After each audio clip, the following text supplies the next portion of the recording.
Here we are, day 4. Thought I'd do a little car monologue, as best as I can anyway. Don't have much to say, other than I'm feeling better, finally, from that cold that had me down for a week or so. But now it's finally the weekend, which is a whole nother battle in itself, right? Usually I'm jamming with some friends on Fridays, but I'm gonna sit this one out, mostly because I still feel a little and I don't really want to push it. Granted, that is one spot that I normally do smoke quite a few cigarettes in, is with my friends. And I guess that's something that you'd have to decide for yourself, right? Because nobody's going to change their behaviors because of you, right? Or because of what you want to do, like, you know. I think that's part of the process, right? Like, if you're an alcoholic, you can't expect people around you to stop drinking on your behalf. Same with cigarettes, I would imagine. I mean, I don't expect people to not smoke cigarettes in my presence because I am ceasing to smoke. With that being said, though, you know, I think sometimes it's best to remove yourself from a situation regardless, especially if you know that it's going to potentially cause you a big temptation, you know. Whether or not you succumb to that temptation is up to you, of course, and you have to know yourself to know whether or not you can withhold and withstand that temptation. And I honestly think I would be okay, but I don't want to get my friends sick, because the majority of the people that I play music with on Fridays are twice my age, and if this had me down for a week, I don't I don't know what it would do for them, you know. So that's where I'm at with that. But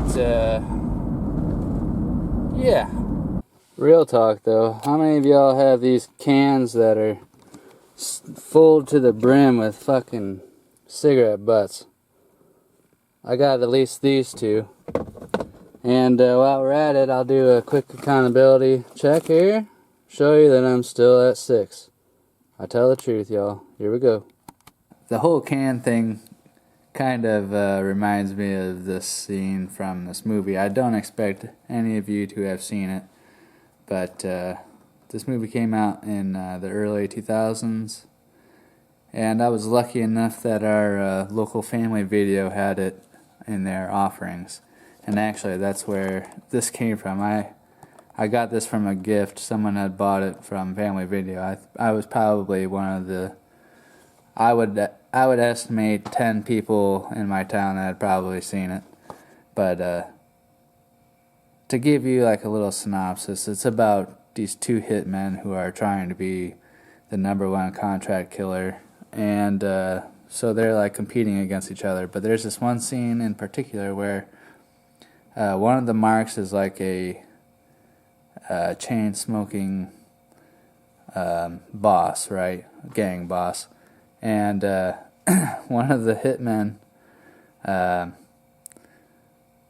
one of his methods for execution is to extract all the nicotine from these cigarettes and then inject it into them, right? And the way he does it is he's got this like container full of water that he has like cigarette butts just soaking in, and the water's all brown and stuff, and then he takes that and then, you know, uses that as his weapon. But it kind of makes you think about you know, that's what we're doing to ourselves, maybe on a smaller scale, but if it was concentrated like that, I don't know. I'm sure it would have some sort of effect, right? It would be, everything has got its point of mortality, but I don't know. It just puts things in perspective. But yeah, I don't know. I don't condone violence or anything, but I'm a film buff. This movie got me going when I was younger. Yeah, I won't include the scene in here because I don't want to break copyright or anything, but if you can seek it out, I would recommend it. I don't know if it still holds up today. It's been a while since I've seen it, but if you have seen it, let me know. You know, getting back to the point I was talking about where you can't expect people to change their behavior because you're going through a struggle of your own, right, to change the same behavior. Well, I think it's just important to remember that you have to be the change you want to see in the world, right? Like, we all wish that, you know, some people would stop doing this or whatever, or act in a different way, or, you know, the list is endless. But the only thing that we can really control is ourselves, and I know that's really easier said than done because none of us really like to look in the mirror if we don't have to. But if we can lead by example, then you're doing your part, right? I know it's not always the easiest thing to do, especially when what you're trying to not do is being done on one side of, say this is a wall, right? One side of the wall is you trying to not do, and then the other side of the wall is people doing what you don't want to do anymore. It gets a little rough at first, but after some time, like everything else, time will just create that little bit of distance further and further away, and that distance becomes easier to deal with because you're not going to be super affected by it to a degree that makes you want to want to partake yourself. It might make you a little bit more annoyed. That's a different story, I feel like, and it's something you know, we all have to learn how to deal with on our own. Well, it's a little later in the evening now, and I guess I just want to wrap up this video and say that I appreciate everybody once again for joining me on this journey. If you're taking part, I'm happy for you, okay?